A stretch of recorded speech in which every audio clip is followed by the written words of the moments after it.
ለዓመታት ስትከተሉት የነበረው የጤናና የስፖርት ምክር በተለይም ከ40 ዓመት በኋላ ጤነኛ ለመሆን ጠዋት መንገድ መሄድ ወይም ላብ እስኪያጠምቅ መሮጥ በቂ ነው የሚለው ሐሳብ በእርግጥ ጤናችሁን ወደ ኋላው እየጎተተውና ለጉዳት እያጋለጣችሁ ቢሆንስ? አዎ፣ በደንብ ስሙኝ። ሁላችንም የምናውቀው እግር መንገድ ሂዱ ሸገርን ዙሩ የሚለው ባህላዊ ምክር ከ40 ዓመት ዕድሜ በኋላ ለሰውነታችን የሚሰጠው ጥቅም እጅግ በጣም አነስተኛ መሆኑን ብነግራችሁስ? ይህ እኔንም ጨምሮ በሕክምናው ዘርፍ ያሉ ባለሙያዎችን ሳይቀር ክፉኛ ያስደነገጠ አዲስ ሳይንሳዊ እውነታ ነው። በ2024 እንደ አውሮፓውያን አቆጣጠር በኮፐንሃገን ዩኒቨርሲቲ የተሰራ አንድ እጅግ አስገራሚና የሕክምናውን ዓለም የቀየረ ጥናት አለ። ይህ ጥናት ዕድሜያቸው ከ40 ዓመት በላይ የሆኑ 8000 ጎልማሶችን ለተከታታይ 5 ዓመታት በቅርብ ተከታትሏል።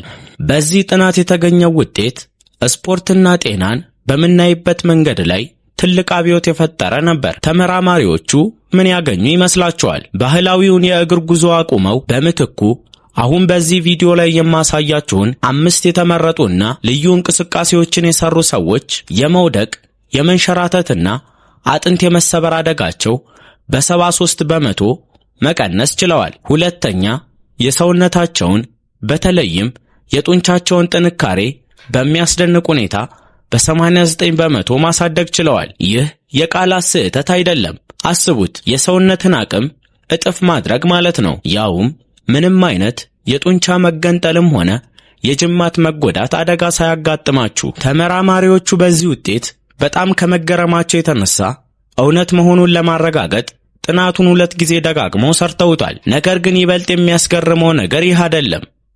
እነዚህ 5 ልዩ እንቅስቃሴዎችን የሰሩ ሰዎች ከሚራመዱ ሰዎች ይልቅ ለስፖርት የሚያጠፉት ጊዜ በ40% ያነሰ ነበር። አዎ፣ አጭር ጊዜ አጥፍተው ነገር ግን በሁሉም የጤና መለኪያዎች ላይ እጅግ የላቀ ውጤት አምጥተዋል። ለምሳሌ ያህል የደም ግፊታቸው በ31% ተስተካክሏል። በእኛ ሀገር ከ40 ዓመት በኋላ እርጅና መጣ ብለን የምንተወው የመገጣጠሚያ የጉልበትና የጀርባ ህመም በ67% ቀንሷል። ይህ መንገድ በሚሄዱ ሰዎች ላይ የቀነሰው 12% ብቻ ነበር። እንዲሁም የአጥንታቸው ጥንካሬ ከመዳከም ማቆም አልፎ እንደ አዲስ መጨመር ጀምሯል። ነገር ግን እኔ ይበልጥ የሳበኝና እናንተም ዛሬውኑ ይህንን ቪዲዮ ማየት ያለባችሁ ትልቁ ምክንያትን አሁን ልንገራችሁ። በዚህ ቪዲዮ መጨረሻ ላይ የምናየው ቁጥር 1 እንቅስቃሴ ማንኛውም ሰው የትኛውም ቦታ ወይም ሳሎን ውስጥ ይሁን መኝታ ቤት ያለምንም የስፖርት ዕቃ ሊሰራው የሚችለው እጅግ ቀላል እንቅስቃሴ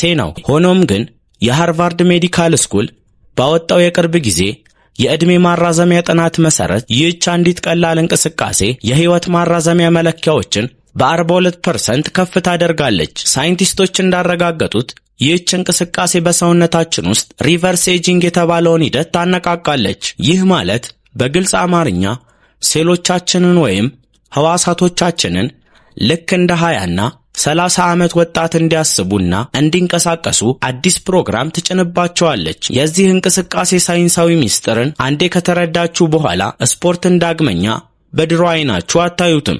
ይህ መረጃ በ60ና 70 ዓመታችሁ ልክ እንደ ወጣት ቀጥ ብላችሁ ደረታችሁን ነፍታችሁ በእግራችሁ መራመድና በዱላ መደገፍ መካከል ያለውን የሰማይና የምድር ያህል ልዩነት የሚወስን ነው። ስለዚህ ይህን እጅግ ወሳኝና ጥልቅ ማብራሪያ የያዘ ቪዲዮ ከመጀመራችሁ በፊት አንድ ጥያቄ ልጠይቃችሁ። አሁን ላይ ዕድሜያችሁ ስንት ነው? እንዲሁም ይህንን ቪዲዮ ከየት ከተማ ወይም ሀገር ሆናችሁ እያያችሁት ነው? አሁኑኑ ቪዲዮውን ፖዝ አርጉትና ከታች ኮመንት ላይ ጻፉልን። እያንዳንዱን ኮመንት እናነባለን እንመልሳለንም።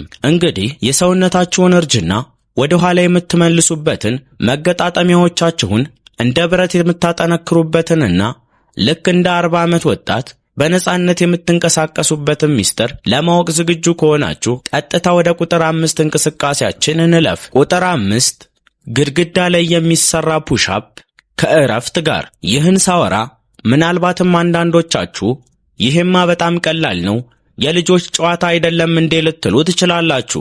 መሬት ላይ ከሚሰራው ፑሽአፕ አንጻር ሲታይ ምንም ላይ መስል ይችላል። ነገር ግን ሳይንስ የሚነግረን ታሪክ ሙሉ በሙሉ የተለየ ነው። እንደ አውሮፓውያን አቆጣጠር በ2023 ጆርናል ኦፍ ኤጂንግ ኤንድ ፊዚካል አክቲቪቲ በተባለ ታዋቂ የሕክምና መጽሔት ላይ የወጣ ጥናት አለ። ዕድሜያቸው ከ40 እና 50 ዓመት በላይ የሆኑ ሰዎች ይህንን ቀላል የሚመስል የግድግዳ ላይ ፑሽአፕ ለ8 ሳምንታት ብቻ በመስራታቸው የላይኛው የሰውነታቸው ክፍል ባህላዊ ስፖርቶችን ከሚሰሩ ሰዎች ይልቅ በ34 በመቶ ብልጫ ያለው ጥንካሬን አሳይቷል። ይህ ለምን አስፈለገ? ለምንድነውስ ይህ ውጤት ከምታስቡት በላይ ወሳኝ የሆነው? እውነታው ይህ ነው። ዕድሜያችን 40 ዓመት ካለፈ በኋላ በተፈጥሮ በየዓመቱ እስከ 3% የሚሆነውን የጡንቻችንን መጠን እናጣለን። ይህን ሂደት በንቃት ካልተዋጋነው በቀር ሰውነታችን እየተመናመነ ይሄዳል። እዚህ ላይ እያወራን ያለነው ጂም ገብቶ ጡንቻን ስለማፈርጠም አይደለም። እያወራን ያለነው ስለ ዕለታዊ ኑሯችን ነው።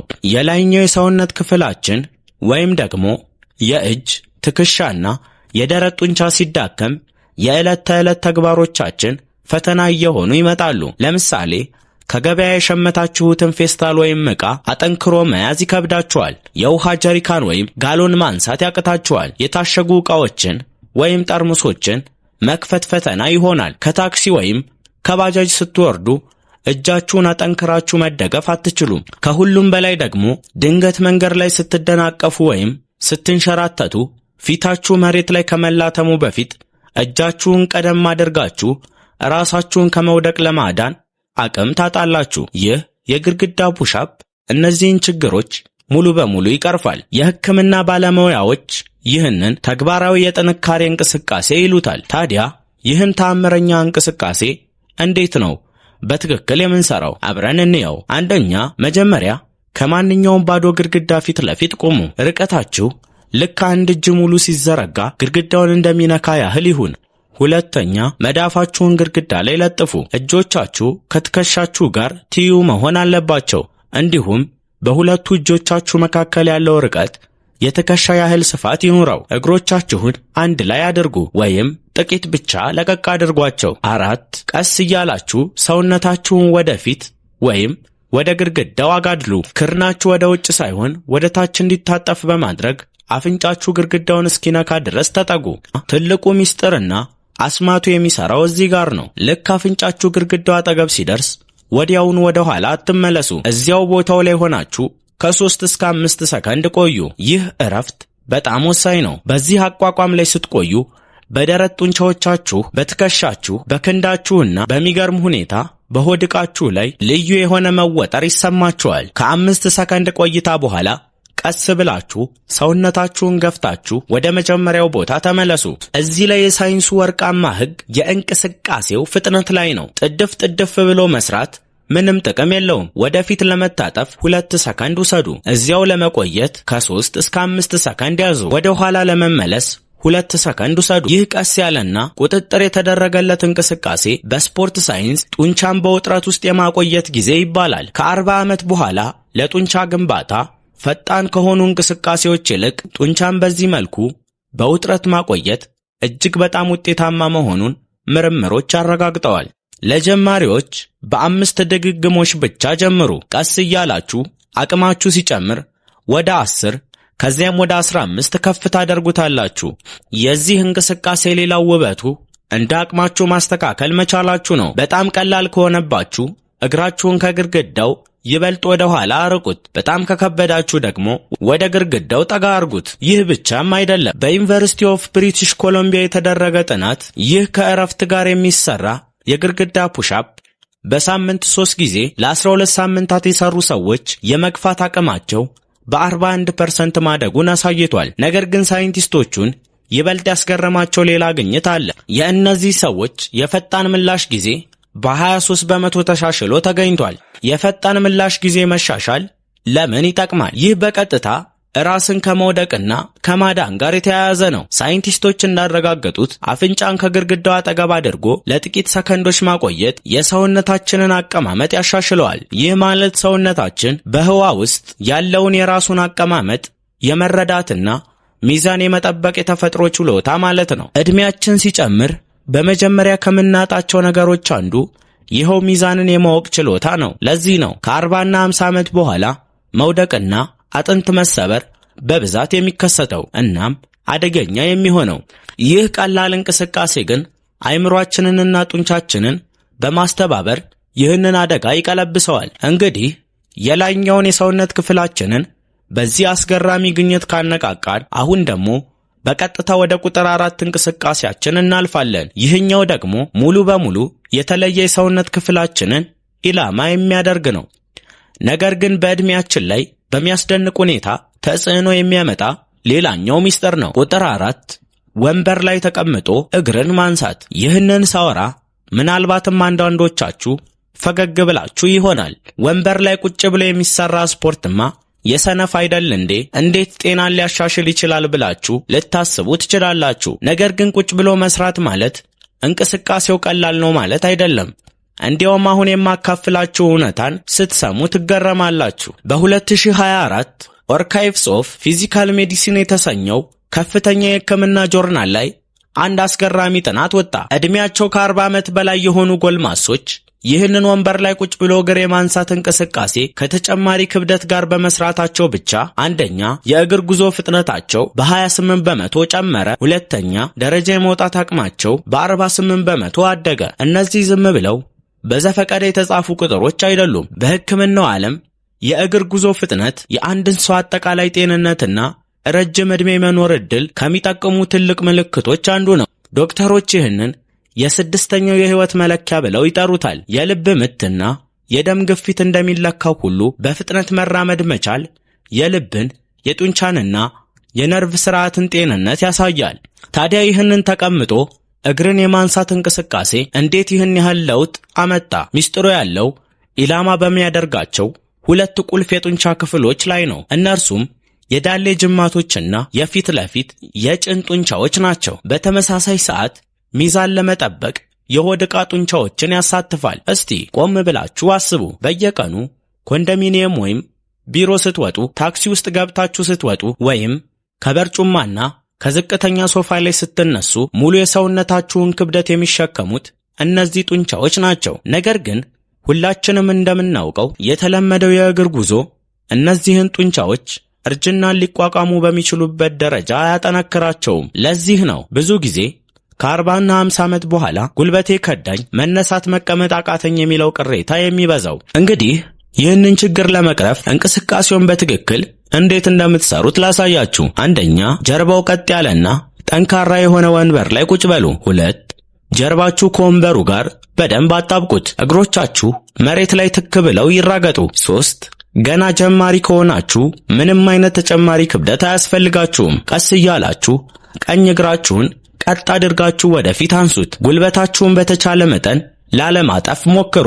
4ኛ፣ ግባችሁ እግራችሁን ከመሬት ጋር ትይዩ እስከሚሆን ድረስ ማንሳት ነው። ነገር ግን መጀመሪያ ላይ ያን ያህል ከፍ ካላላችሁ አትጨነቁ፣ ቀስ በቀስ ይመጣል። ልክ እግራችሁን ወደ ላይ እንዳነሳችሁ እዚያው ላይ ለ2 ሰከንድ ያዙት። ከዚያም ቀስ እያላችሁ ወደ ታች መልሱት። ነገር ግን እዚህ ጋር ተጠንቀቁ። ወደ ታች ስትመልሱት ተረከዛችሁ መሬቱን መንካት የለበትም፣ ወይም ደግሞ አየር ላይ መቅረት አለበት። ይህ አንድ ዙር ወይም ዋን ሬፕ ይባላል። ብዙ ሰዎች የሚሳሳቱት ትልቁ ነገር ምንድነው? እግራቸውን ሲያነሱ ጀርባቸውን ከወንበሩ ላይ ይነቅላሉ ወይም በሰውነታቸው ይንጠራራሉ። ይህ በፍጹም መሆን የለበትም። ጀርባችሁ ከወንበሩ ጋር እንደተጣበቀ መቆየት አለበት። ይህ ትክክለኛዎቹ ጡንቻዎች ብቻ ስራቸውን እንዲሰሩና ወገባችሁ እንዳይጎዳ ይረዳል። በአንድ እግራችሁ ከ10 እስከ 15 ጊዜ ከሰራችሁ በኋላ ወደ ግራ እግራችሁ ቀይሩ። የዚህ እንቅስቃሴ ሌላኛው አስገራሚ ጥቅም ተቀያያሪ መሆኑ ነው። ማለትም አንዱን እግር ለብቻ ሌላኛውን እግር ለብቻ ማሰራቱ ነው። በተፈጥሮ ከእድሜያችን መጨመር ጋር ተያይዞ አንዱ የሰውነታችን ክፍል ለምሳሌ ቀኝ እግራችን ከግራው እያየለና እያደላ ይመጣል። ይህ የጡንቻ ለመመጣጠን፣ ለጀርባ ህመምና ለመውደቅ ይዳርጋል። እያንዳንዱን እግር ለብቻ ማሰራት ግን ይህንን ሚዛን መዛባት ሙሉ በሙሉ እናስተካክላለን። እንቅስቃሴው እየቀለላችሁ ሲመጣ ውጤቱን በእጥፍ ለማሳደግ በየ2 ሳምንቱ ክብደት መጨመር አለባችሁ። ለዚህ ደግሞ ውድ የሆኑ የስፖርት ዕቃዎችን መግዛት አይጠበቅባችሁም። በትንሽ ጨርቅ አሸዋ ሞልታችሁ ወይም አነስተኛ የውሃ ጠርሙስ በእግራችሁ ቁርጭምጭሚት ላይ በማሰር መስራት ትችላላችሁ። ከ40 እና 50 ዓመት በኋላ ጡንቻ አይገነባም የሚለው አባባል ፈጽሞ ውሸት ነው። እንዲያውም ሳይንሱ እንደሚነግረን እድሜያቸው የገፉ ሰዎች ከወጣቶች ይልቅ በፐርሰንት ሲሰላ ፈጣንና አስገራሚ የሆነ የጡንቻ ለውጥ ያሳያሉ። ምክንያቱም ከዜሮ ወይም ከወረደ አቅም ስለሚነሱ ሰውነታቸው ለትንሽ እንቅስቃሴ የሚሰጠው ምላሽ እጅግ በጣም ከፍተኛ ነው። አሁን ደግሞ ብዙ ጊዜ በስፖርት ባለሙያዎች ሳይቀር ሙሉ በሙሉ ችላ ወደሚባለው ነገር ግን ጤናማ እርጅናን ለመከላከል የጀርባ አጥንት ወደ ሆነው ወሳኝ የሰውነታችን ክፍል እናመራለን። ወደ ቁጥር 3 ከመግባታችን በፊት ግን እስካሁን እያያችሁት ያለው ቪዲዮ ጠቃሚ ሆኖ ካገኛችሁት አሁኑኑ የላይክ ቁልፍን ተጫኑ። ይህ ቪዲዮ ለሌሎች ኢትዮጵያውያን ወንድምና እህቶቻችን እንዲደርስ ይረዳል። እንዲሁም በየቀኑ የመለቃቸው መሰል የጤና ሚስጥሮች እንዳያመልጧችሁ ሰብስክራይብ ማድረጋችሁን አትዘንጉ። ቁጥር 3 ቆሞ ተረከዝን በማንሳት ሚዛን መጠበቅ። ሲታይ በጣም ቀላል፣ ምናልባትም ምንም የማይመስል እንቅስቃሴ ነው። ሆኖም ግን ብዙ ጊዜ ማንም ትኩረት ከማይሰጣቸው የሰውነታችን ክፍሎች መካከል ሁለቱን ጠቅልሎ ይይዛል። የባት ጡንቻንና የቁርጭምጭሚት ሚዛን። 2023 ናሽናል ኢንስቲትዩት ኦን ኤጂንግ የተባለው ታዋቂ ተቋም ያወጣውን አንድ ታዋቂ ጥናት ልንገራችሁ። ይህ ጥናት እንዳረጋገጠው አንድ ሰው ከ40ና 50 ዓመት ዕድሜ በኋላ በሰው እጅ ሳይወድቅ የሰውን ድጋፍ ሳይፈልግ በነጻነት መኖር መቻል አለመቻሉን ከሚጠቁሙ ነገሮች ሁሉ አንደኛውና ትልቁ መለኪያ የባት ጡንቻው ጥንካሬ ነው። አስቡት፣ በጥናቱ መሰረት ጠንካራ የባት ጡንቻ ያላቸው ሰዎች 71% በሰው እጅ የመውደቅ ወይም የቤተሰብ ሸክም የመሆን ዕድላቸው የቀነሰ ሲሆን በመውደቅና በመንሸራተት ምክንያት ከሚመጣ የአጥንት ስብራት አደጋ ደግሞ 64% ነፃ ሆነው ተገኝተዋል። ለምንድን ነው የባታችን ጡንቻ ይህን ያህል ወሳኝ የሆነው? ምክንያቱ እጅግ አስገራሚ ነው። በሕክምናው ዓለም የባት ጡንቻዎቻችን የሰውነታችን ሁለተኛው ልብ ተብለው ይጠራሉ። ልባችን ደምን ወደ ታች ወደ እግራችን በቀላሉ ይረጫል። ነገር ግን ያ ደም የስበት ሕግን ተቃውሞ ወደ ላይ ወደ ልባችን ተመልሶ እንዲወጣ የሚያደርገው ሞተሩ ማን ነው? አዎ፣ የባት ጡንቻዎቻችን ናቸው። የባት ጡንቻዎቻችን ሲዳከሙ ምን ይፈጠራል? ደም እግራችን ላይ ይከማቻል። ለዚህ ነው ብዙ ሰዓት ቢሮ ውስጥ ስትቀመጡ፣ ታክሲ ውስጥ ስንጓዝ ወይም ስንቆም እግሬ አበጠ፣ እግሬ ደነዘዘ ወይም ቀዘቀዘኝ የምንለው። ይህ የደም መከማቸት ለደም መርጋትና ለከፍተኛ የደም ዝውውር ችግር ያጋልጣል። ታዲያ ይህንን ችግር ለመቅረፍና የባት ጡንቻዎቻችን እንደ አዲስ ለማደስ ይህንን እንቅስቃሴ እንዴት እንስራ? አንደኛ፣ ጠንካራ ወንበር ጀርባ ላይ ወይም ግድግዳ አጠገብ ቁሙ። ሚዛን ለመጠበቅ ያህል ብቻ በጣቶቻችሁ ቀለል አድርጋችሁ ያዙ። ሁለተኛ፣ እግሮቻችሁን የትከሻችሁ ያህል አራርቁ። ቀስ እያላችሁ ተረከዛችሁን ከመሬት አንሱት። ሙሉ ክብደታችሁን እግራችሁ ጣቶችና ኳስ ላይ በማድረግ በተቻላችሁ መጠን ወደ ላይ ተለጠጡ። እዚህ ጋር ነው ጨዋታውን ወደ ላቀ ደረጃ የምናደርሰው። ልክ ወደ ላይ ከፍ ብላችሁ ጫፍ ላይ ስትደርሱ ወደ ታች አትመልሱት። እዚህ ላይ ለ3 ሰከንድ ያዙት። ይህን ስታደርጉ ወደ ታች ወደ እግራችሁ አትመልከቱ። አይናችሁን ቀጥ አድርጋችሁ ፊት ለፊታችሁን እዩ። ለምን? ፊት ለፊት ስታዩ በጆሮአችን ውስጥ የሚገኘው ቨስቲቡላር ሲስተም የተባለውን የተፈጥሮ ሚዛን መጠበቂያ ማዕከል ስራ ታስጀምሩታላችሁ። ከዕድሜ መጨመር ጋር ይህ ሚዛን መጠበቂያችን እየደከመ ሲመጣ በዚህ እንቅስቃሴ መልሰን እናሰለጥነዋለን ማለት ነው። ከ3 ሰከንድ ቆይታ በኋላ ቀስ ብላችሁ ወደ ታች ውረዱ። ለመውረድ ሙሉ 3 ሰከንድ ይውሰድባችሁ። ይህ ቀስ ብሎ የመውረድ ሂደት ጡንቻችሁ እውነተኛ ጥንካሬን የሚያገኝበት ወሳኝ ሰከንድ ነው። በ10 ድግግሞሽ ጀምራችሁ ቀስ በቀስ ወደ 25 ድግግሞሽ አሳድጉት። ይህ ቀላል እየሆነ ሲመጣ ትልቁ ፈተና ይመጣል። አሁን በሁለት እግር ሳይሆን በአንድ እግራችሁ ብቻ መቆም ትጀምራላችሁ። ይህ የጡንቻውን ሥራ በእጥፍ ከመጨመሩም በላይ ሚዛን መጠበቂያ ማዕከላችን እጅግ ከባድ ፈተና ይጭንበታል። በጃፓን የዕድሜ ማራዘሚያ ማዕከል የተሰራ አንድ ጥናት አስገራሚ ውጤት ይፋ አድርጓል። ይህንን እንቅስቃሴ በአንድ እግራቸው 20 ጊዜ መስራት የቻሉ ከ60 ዓመት በላይ የሆኑ ሰዎች የሰውነታቸው ባዮሎጂካዊ ዕድሜ ትክክለኛ ዕድሜያቸው ላይ ካሉ ሰዎች በ15 ዓመት ያነሰ ሆኖ ተገኝቷል። የደም ስሮቻቸው መተጣጠፍ እንቅስቃሴውን መስራት ከማይችሉ ሰዎች በ43% የተሻለ ነበር። ወደኛ ሀገር ነባራዊ ሁኔታ እንምጣ። ሁላችንም እንደምናውቀው መንገዶቻችን ያልተስተካከሉ፣ ኮብልስቶን የበዛባቸውና አቧራማ ናቸው። ድንገት መንገድ ላይ ስትደናቀፉ ራሳችሁን ከመውደቅ የምታድኑት እንዴት ነው? አዎ፣ የባታችሁ ጡንቻና የእግራችሁ ጣቶች መሬቱን አጠብቀው ወደ ኋላ በመግፋት ነው ሚዛናችሁን የሚመልሱት። የባት ጡንቻ ከደከመ ግን ይህንን የማድረግ አቅም አይኖራችሁም። ቀጥታ በፊታችሁ መሬት ላይ ትተከላላችሁ። የተለመደው የእግር ጉዞ ይህንን አይነት ፈጣንና ጠንካራ ምላሽ አያሰለጥንም። እንዲያውም ይሄ እንቅስቃሴ ለጡንቻ ብቻ ሳይሆን ለአእምሮም ጭምር። በተደረጉ የኤምአርአይ ጥናቶች መሰረት ይህ የሚዛን ፈተና አንጎላችንንና ጡንቻዎቻችንን በአዲስ መንገድ ያገናኛቸዋል። በዚህም ምክንያት ይህንን እንቅስቃሴ የሰሩ ሰዎች በ12 ሳምንታት ውስጥ ብቻ የማስታወስና የማሰብ አቅማቸው በ26 በመቶ ጨምሯል። ምክንያቱም የባት ጡንቻችን ደምን ወደ ላይ ሲገፋ ወደ አእምሮአችን የሚደርሰው የኦክስጅንና የደም መጠን በእጅጉ ይጨምራልና ነው። ታዲያ ከዚህ እንቅስቃሴ ከፍተኛውን ጥቅም ለማግኘት እንዴት እንስራው? ሚስጥሩ ፍጥነቱን በመቀያየር ጡንቻን ማደናገር ነው። በየሳምንቱ ለ2 ቀናት እጅግ በጣም ቀስ ብላችሁ 3 ሰከንድ ወደ ላይ፣ 3 ሰከንድ ረፍት፣ 3 ሰከንድ ወደ ታች ስሩት። በሳምንት 1 ቀን ደግሞ ቁጥጥር ባለበት ሁኔታ ግን በፍጥነት ስሩት። በ1 ሰከንድ ወደ ላይ፣ በ1 ሰከንድ ወደ ታች። ይህ አካሄድ ጡንቻዎቻችሁ እንዳይላመዱ ያደርግና ዘወትር እያደጉ እንዲሄዱ ይረዳቸዋል። አሁን ወደ ከፍተኛው ደረጃ እየተቃረብን ነው። ወደ ቁጥር 2 እንቅስቃሴ ስንገባ ይህ እንቅስቃሴ ጊዜን በመቆጠብና ውጤትን በማምጣት በኩል ያለውን አስገራሚ ጉልበት ስታዩ በሕይወታችሁ ቆማችሁ የማታውቁበትን አዲስ ውሳኔ ትወስናላችሁ። ቁጥር 2 ወንበር በመጠቀም የሚሰራ ስኳት። ይህንን ስም ስጠራ ወይ ይሄማ ጉልበቴን ያመኛል፣ ከ40 ዓመት በኋላ አይመከርም ብላችሁ ያሰባችሁ ሰዎች ካላችሁ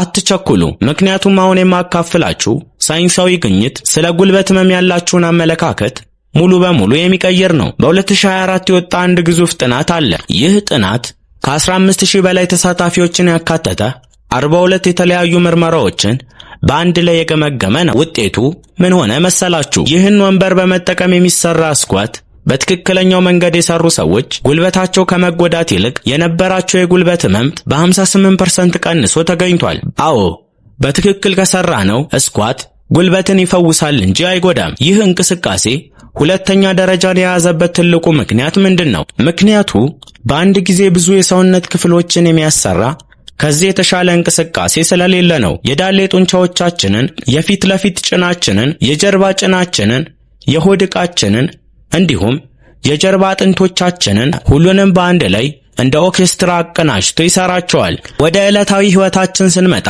ከመቀመጫ መነሳት በቀን ውስጥ በትንሹ ከ30 እስከ 50 ጊዜ የምናደርገው ተግባር ነው። ከሶፋ ላይ ስንነሳ፣ ከታክሲ ወንበር ስንወርድ፣ አልፎ ተርፎም መጸዳጃ ቤት ተጠቅመን ስንነሳ ይህንን እንቅስቃሴ እንጠቀማለን። ነገር ግን ዕድሜ ሲገፋ ሰዎች መጀመሪያ የሚያጡት አቅም ይህንኑ ነው።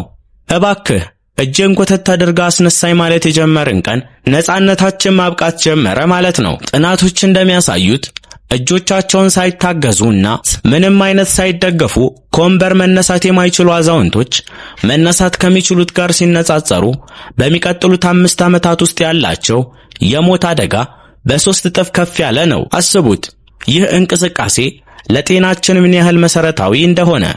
ስለዚህ የጉልበት ህመምን በሚያጠፋና አቅምን በሚያድስ መንገድ ይህንን እንቅስቃሴ እንዴት በትክክል እንሰራዋለን? አብረን እንየው። መጀመሪያ ጠንካራ የሆነ ወንበር አዘጋጁ። ወንበሩ ላይ ስትቀመጡ ጉልበታችሁ በ90 ዲግሪ ማዕዘን መስራት አለበት። በጣም ዝቅ ያለ ወይም በጣም ከፍ ያለ አይሁን። ሁለተኛ ከወንበሩ ትንሽ ራቅ ብላችሁ ቁሙ። እግሮቻችሁን የትከሻችሁን ያህል አራርቁ። የሁለቱም እግሮቻችሁ ጣቶች ቀጥ ብለው ወደፊት ከማየት ይልቅ በጥቂቱ ወይም ደግሞ 15 ዲግሪ ገደማ ወደ ውጭ ዘንበል ይበሉ። ማስታወሻ፣ ይህ የእግር አቀማመጥ የተፈጥሮ የዳሌ አጥንታችሁን ስለሚከተል በጉልበታችን ላይ የሚኖረው ጫና ሙሉ በሙሉ ይጠፋል። ሶስተኛ ሚዛን ለመጠበቅ እጆቻችሁን ደረታችሁ ላይ አጣምሩ ወይም ወደፊት ቀጥ ብላችሁ ዘርጉ። አሁን ቀስ እያላችሁ ወደ ታች መውረድ ጀምሩ። ትልቁ ሚስጥር እዚህ ጋር ነው። ወደ ታች ስትወርዱ ጉልበታችሁን ወደፊት በማጠፍ አትጀምሩ። መጀመሪያ ዳሌያችሁን ወደ ኋላ ግፉት። ልክ እጃችሁ ዕቃ ይዞ የመኪና በርን በዳሌያችሁ እንደምትዘጉት አስቡት። ወደ ታች ለመውረድ ሙሉ 3 ሰከንድ ውሰዱ። ቀስ ብላችሁ ወርዳችሁ ወንበሩን በዳሌያችሁ ቀለል አድርጋችሁ ንቁት። ነገር ግን አትቀመጡ። ጡንቻችሁን አታዝናኑት። ወንበሩን እንደነካችሁ ወዲያውኑ ሙሉ ክብደታችሁን በተረከዛችሁ ላይ አድርጋችሁ መሬቱን በኃይል ገፍታችሁ ወደ ላይ ተነሱ። ወደ ላይ ስትነሱ 2 ሰከንድ ይውሰድባችሁ። ልክ ቆማችሁ ስትጨርሱ የዳሌያችሁን ጡንቻዎች ቋጥራችሁ ያዟቸው።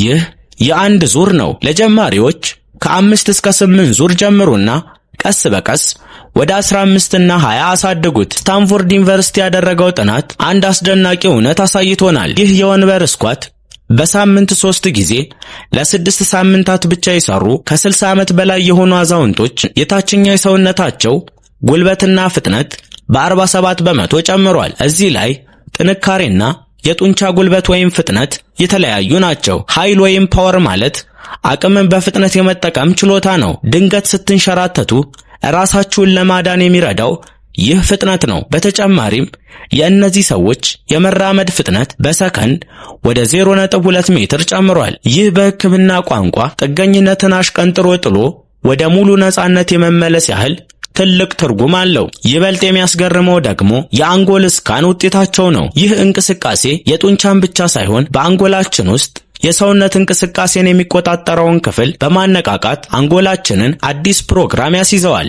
እንቅስቃሴው ቀላል እየሆነላችሁ ሲመጣስ አቅማችሁን እንዴት ታሳድጉታላችሁ? አንደኛ፣ የመጀመሪያውን 2 ሳምንታት በተለመደው የቤት ወንበር ላይ ስሩ። ሁለተኛ፣ 15 ጊዜ ያለ ችግር መስራት ስትጀምሩ ወደ ዝቅተኛ ነገር ቀይሩት። ለምሳሌ ዝቅ ያለ በርጩማ፣ የቡና ጠረጴዛ ወይም ዝቅተኛ ሶፋ። ይህ የጡንቻውን መለጠጥና አቅም በእጥፍ ይጨምረዋል። ሶስተኛ፣ ይህን ስትለማመዱ ወንበሩን ሙሉ በሙሉ አስወግዳችሁ አየር ላይ ወይም ደግሞ ልክ ወንበር እንዳለ አስባችሁ ስሩት። አራተኛ፣ የላቀ ደረጃ ላይ ስትደርሱ ደግሞ የውሃ ጠርሙስ ወይም ቀላል ክብደት በእጃችሁ ደረታችሁ ላይ አቅፋችሁ መስራት ትችላላችሁ። እንግዲህ ይህንን እንቅስቃሴ ከዕለታዊ ተግባራችሁ ጋር ካዋሃዳችሁት የጉልበትና የጀርባ ህመምን ተሰናበታችሁ። ልክ እንደ 30 ዓመት ወጣት ከየትኛውም ቦታ ላይ እንደ ጸደይ ብድግ ማለት ትጀምራላችሁ። አሁን ሁላችሁም በጉጉት ወደምትጠብቁት የቪዲዮ ቁንጮ ወደ ሆነው እንቅስቃሴ ደርሰናል። አዎ፣ ስለ ስፖርትና ጤናማ እርጅና የምናስብበት መንገድ ሙሉ በሙሉ ወደ ቀየረው እና ቁጥር 1 ደረጃን ወደ ያዘው ተአምረኛ እንቅስቃሴ ልውሰዳችሁ። የቪዲዮ መጀመሪያ ላይ የህይወት ማራዘሚያ መለኪያዎችን በ42% ከፍ ያደርጋል ያልኳችሁ ያ ተአምረኛ እንቅስቃሴ ይኸውላችሁ። በስፖርት ሳይንስ በርድ ዶግ በመባል ይታወቃል። ስሙን ወደ አማርኛ ስንመልሰው የወፍና የውሻ አቋቋም ማለት ነው።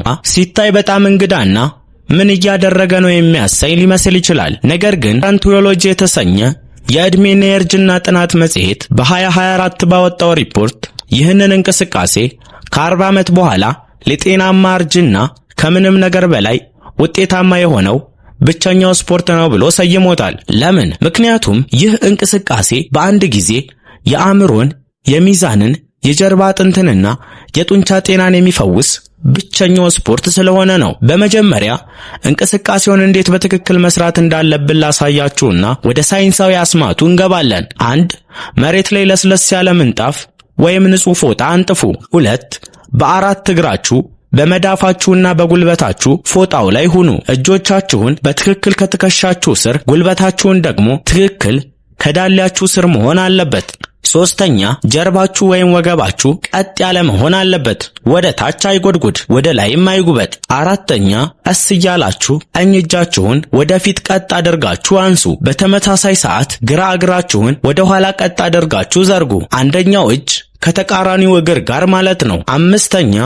ግባችሁ ከጣታችሁ ጫፍ እስከ እግራችሁ ጫፍ ድረስ አንድ ቀጥ ያለ መስመር መፍጠር ነው። ሚስጥሩ ያለው እዚህ ጋር ነው። እጃችሁና እግራችሁ አየር ላይ እንዳለ ለ5 ሰከንድ ያህል ዝም ብላችሁ ያዙት። በዚህ 5 ሰከንድ ውስጥ በሰውነታችሁ ውስጥ ምን እየተካሄደ እንደሆነ ታውቃላችሁ። አእምሯችሁ ግራና ቀኝ ክፍሉን በአንድ ላይ በማስተባበር ሚዛን ለመጠበቅ ከፍተኛ ሥራ እየሰራ ነው። ክሊቭላንድ ክሊኒክ ባደረገው ጥናት ይህ የሁለቱም የአንጎል ቅንጅት የማስታወስ ችሎታን በእጅጉ እንደሚጨምርና የመርሳት በሽታን በ31% እንደሚቀንስ አረጋግጧል።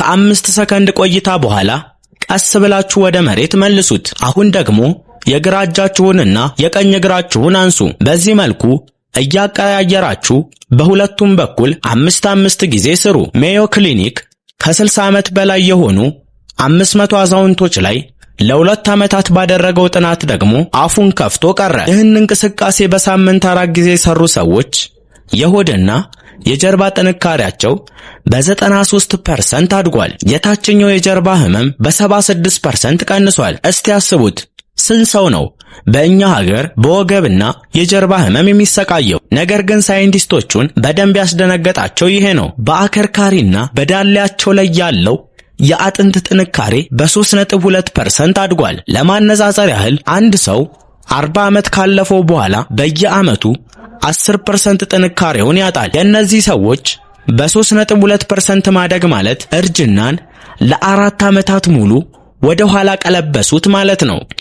ይህ እንዴት ሊሆን ቻለ? መጀመሪያ ላይ የነገርኳችሁ ሪቨርስ ኤጂንግ የሚባለው ሳይንሳዊ ሂደት እዚህ ጋር ይሰራል። ይህን አቋቋም ይዛችሁ ስትቆዩ በአጥንቶቻችሁና በጡንቻዎቻችሁ ላይ ልዩ የሆነ አካላዊ ጫና ይፈጠራል። ሴሎቻችሁ ይህን ጫና እንደ ሜሴጅ ይቀበሉታል። አረ ሰውየው ወይም ሴትየዋ ሚዛን እየጠበቁ ነው፣ አጥንታችን ጠንካራ መሆን አለበት ብለው መልእክት ይለዋወጡና አዳዲስና ጠንካራ ህዋሳት መገንባት ይጀምራሉ። የዚህ እንቅስቃሴ ሌላው ትልቅ ጥቅም የማሽከርከር ሚዛን ነው። ዕለታዊ ኑሯችን ለምሳሌ ከገበያ በአንድ እጃችሁ ብቻ ከባድ ፌስታል ስትሸከሙ ወገባችሁ ወደ አንደኛው በኩል እንዳይጣመም አጥብቆ የሚይዘው የትኛው ጡንቻ ነው? ወደ ኋላ ዞር ብላችሁ ስትጠሩ ጀርባችሁ እንዳይቆለፍ የሚጠብቀው ማን ነው? አዎ፣ በዚህ እንቅስቃሴ የሚጠነክሩ ጡንቻዎቻችሁ ናቸው። እንቅስቃሴውን ይበልጥ ውጤታማ ለማድረግ አንድ ሚስጥር ልንገራችሁ። አየር ላይ ሆናችሁ እጃችሁን ወደፊት እግራችሁን ወደ ኋላ በደንብ ገፋ አድርጉት። ልክ ሰውነታችሁ መለጠጥ እንደምትፈልጉ አስቡ። ይህ በሰውነታችን ውስጥ ኢራዲዬሽን የሚባል ሂደት ይፈጥራል። ውጥረቱ በሙሉ አካላችን ስለሚሰራጭ የጡንቻን አቅም በ40% ይጨምረዋል። አየር ላይ ስትሆኑ ደግሞ ትንፋሻችሁን አትያዙ። በአፍንጫችሁ ወደ ውስጥ በጥልቀት ሳቡት። አቅማችሁን እንዲህ እያሳደጋችሁ ሂዱ። ከሳምንት 1 እስከ 2 ለ5 ሰከንድ አየር ላይ ይዛችሁ 5 ጊዜ ደጋግሙት። ከሳምንት 3 እስከ 4 አየር ላይ የመቆየቱን ሰዓት ወደ 10 ሰከንድ አሳድጉት። ከሳምንት 7 በኋላ ወይም ደግሞ እጅግ ከፍተኛ ደረጃ ላይ ስትደርሱ አየር ላይ እንዳላችሁ አይናችሁን ጨፍኑ። አዎ፣ አይናችሁን ስትጨፍኑ የማየት ችሎታችሁን ስለምታጡ ሰውነታችሁ በራሱ የነርቭ መስመር ላይ ብቻ ሚዛን እንዲጠብቅ ታስገድዱታላችሁ። ይህ ለአእምሮ እድሳት አቻ የሌለው መድኃኒት ነው። እንግዲህ እነዚህን 5 የተመረጡ እንቅስቃሴዎች ከባህላዊ የእግር ጉዞ በምን እንደሚለዩ በግልጽ አየን። እግር መንገድ መሄድ መጥፎ ሆኖ አይደለም፣ ከመቀመጥ በጣም የተሻለ ነው። ነገር ግን ጉልበትን፣ አእምሮን፣ ሚዛንንና አጥንትን በዚህ ፍጥነት አያድስም። ለእነዚህ 5 እንቅስቃሴዎች የምታጠፉት ጊዜ በቀን ቢበዛ 25 ደቂቃ ብቻ ነው። በሳምንት 3 ወይም 4 ቀን መንገድ በመሄድ የምታጠፉትን በሳምንት 180 ደቂቃ ወይም 3 ሰዓት አስቡትና በ75 ደቂቃ ብቻ እጅግ የላቀ ሳይንሳዊና የህይወት ዘመን ለውጥ ማምጣት እንደምትችሉ ተረዱ። ማስተዋል ያለባችሁ ትልቁ ነገር ይህ ነው። የሰውነታችሁ አቅም ዛሬ የትም ደረጃ ላይ ይሁን የት ለመጀመር መቼም አልረፈደም። ጥናቶች እንዳረጋገጡት በ90 ዓመታቸው የጀመሩ አዛውንቶች ሳይቀሩ አስገራሚ ለውጥ አምጥተዋል። ሰውነታችን ትክክለኛውን ትዕዛዝና ትክክለኛውን እንቅስቃሴ ብቻ ነው የሚፈልገው። አሁን ኳስ ወደ እናንተ ሜዳ ተወርውራለች። እስቲ በቅንነት ንገሩኝ፣ ከ40 ዓመት በኋላ በዕለታዊ ህይወታችሁ ውስጥ እየከበዳችሁ የመጣውና ብታሻሽሉት የምትመኙት እንቅስቃሴ የቱ ነው? ለምሳሌ ደረጃ መውጣት፣ ዕቃ መሸከም ወይም ረጅም ሰዓት መቆም። እንዲሁም በአሁን ሰዓት በሳምንት ስንት ደቂቃ ለስፖርት እያጠፋችሁ ነው? ስፖርትን አዘውትሮ ለመስራት ትልቁ እንቅፋት የሆነባችሁ ነገርስ ምንድነው? አሁኑኑ ታች ኮሜንት ላይ ይጻፉልን። እያንዳንዷን አስተያየት እንመልሳለን። ሁሉንም ኮሜንቶች እናነባለን። ቪዲዮ ለእርሶም ሆነ ለቤተሰቦ ጠቃሚ ሆኖ ካገኙት ላይክ ማድረጋችሁን እንዲሁም ለወዳጅ ዘመዶ ሼር ማድረጋችሁን አትርሱ። እንዲህ አይነት ጥልቅና ሳይንሳዊ የጤና መረጃዎችን በየቀኑ እንዲደርሳችሁ ሰብስክራይብ የሚለውን ቀይ ቁልፍ ተጭናችሁ የደወል ምልክቷን አብሩ። ስለተከታተላችሁን ከልብ እናመሰግናለን። ጤናማና ብርቱ ህይወት እመኝላችኋለሁ።